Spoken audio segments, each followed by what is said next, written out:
how rich and poor think about buying a home. But first, let's hit it.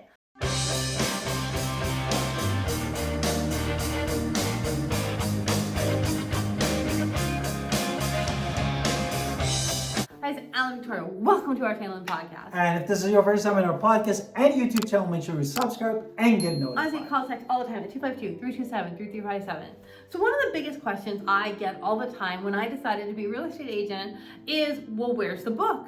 And many people who know me on a personal level know that I love writing books. So this whole series is me coming up with my book, basically, and then we're summarizing it. And honestly, by filming these live, I'm also getting my husband's feedback on what I'm writing about, and maybe I can go fix everything a little better. So I'm super excited about this whole concept in this series. Exactly. Therefore, many people and us and our family, at least we know, we have the similar motivation. What are Right, the so rich motivations? and poor have a lot of similar basic motivations when we're coming to buy our home. And we're going to do a lot of like how rich people think about home buying, how poor people think about home buying. But either way, that doesn't matter at the beginning, because at the beginning, home ownership is an important milestone for everybody, regardless of their wealth status. And while there's some differences in how we think and how we get to there, we all have similar motivations. One is a sense of security. A home means that no matter what has happened in the day outside of the world, I can come home and I am secure in my own walls, in my own house.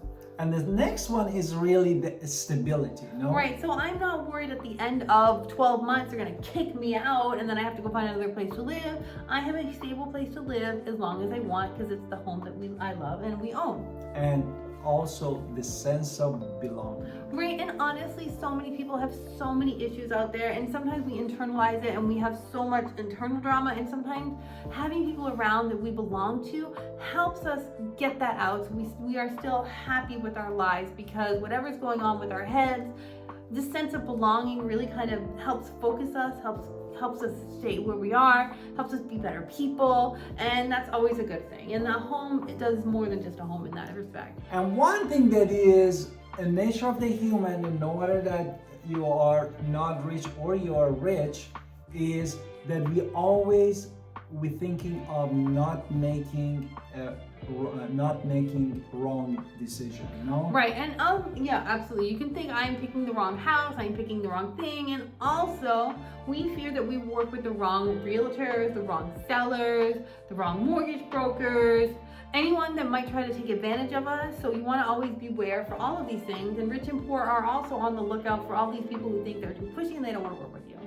And then also another common thing is that how much really I need to come down with the money, like a down payment, and also how long does it take for me to find the right property for me and my loved one. Right, now those are two common thoughts, but this is where it gets very different, right? Exactly. So this is where, okay, how much money will I need to put down? For a rich person, you're thinking about it in terms of investment, but a poor person is going to look at that in total fear and agony, sweat on their brow. Oh my God, I cannot afford any sort of home. I just can't do that. And that is one major huge difference, is how you look at that question of how much do we have to put down? Is it causing you fear and anxiety, or is it something to where you're saying, is this going to be a good investment? Good investment. Therefore, this is the way of the thinking of the differentiate between these two groups, really.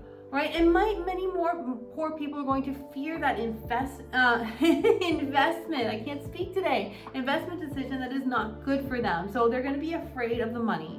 And so they're going to pick something that is actually a horrible house for them, that is actually worse than what they can afford, because they are so afraid of that. How much is it going to cost me to buy a house at all? So this is what will poor people do typically? They're going to look at the cheapest house out there. The cheapest house. Right, exactly. and this house might have holes in the wall, might be letting the inside and outside in, so it's not keeping you warm at night.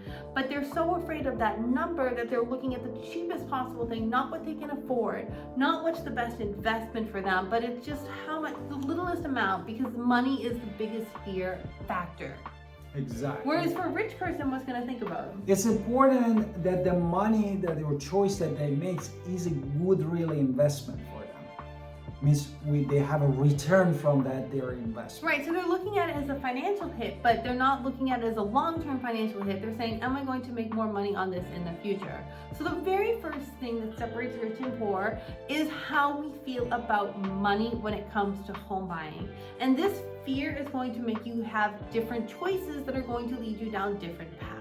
Therefore, we are basically saying the belief system about the money is the first major things between these two categories. Right, because if you think you have the money to pay it every single month and you're not worried about 30 years versus you're like, oh my God, what happens if I lose my job and lose everything and I'm going to have to sell and lose money, and then you make really bad choices because you live in fear. So this is just one of the differences. And don't forget to call us for buying and selling your place, and make sure you subscribe to support our channel. And what I will put in the link when the book is actually written, because I can't wait to actually finish writing this book so I can share with you.